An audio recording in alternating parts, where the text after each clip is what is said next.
যুক্তরাষ্ট্র ইসরায়েলের যৌথ অভিযানের জবাবে ইরানের চালানো ক্ষেপণাস্ত্র ও ড্রোন হামলায় উপসাগরীয় অঞ্চলে মারাত্মকভাবে ক্ষতিগ্রস্ত হয়েছে বেশ কয়েকটি মার্কিন সামরিক ঘাঁটি। এ পরিস্থিতিতে নিরাপত্তার স্বার্থে মধ্যপ্রাচ্যের কিছু ঘাঁটি ইসরায়েলে সরিয়ে নেয়ার কথা ভাবছে মার্কিন প্রশাসন। মার্কিন প্রভাবশালী সংবাদ মাধ্যম ওয়াল স্ট্রিট জার্নালের এক বিশেষ প্রতিবেদনে এই বিস্ফোরক তথ্য উঠে এসেছে। প্রতিবেদনে বলা হয়, বাহরাইনে অবস্থিত কৌশলগতভাবে অত্যন্ত গুরুত্বপূর্ণ মার্কিন নৌঘাঁটি সংস্কারের পরিকল্পনা করছে ওয়াশিংটন।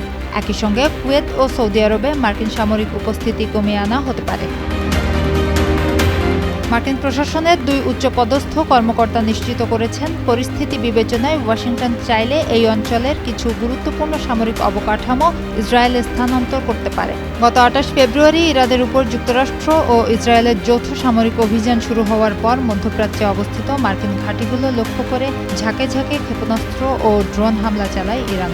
এর মধ্যে বাহরাইনে অবস্থিত মার্কিন পঞ্চম নৌবহরের সদর দপ্তরটি বারবার আক্রান্ত হয়। ওয়াল স্ট্রিট জার্নাল বলছে, ইরানি হামলায় মার্কিন কমান্ড সদর দপ্তর সহ আরও অন্তত ১ ডজন স্থাপনা মারাত্মকভাবে ক্ষতিগ্রস্ত হয়েছে।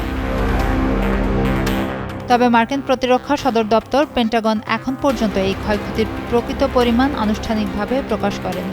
এদিকে চলমান এই যুদ্ধ নিয়ে খোদ মার্কিন নাগরিকদের মনেই তীব্র অসন্তোষ ও সংশয় দেখা দিয়েছে।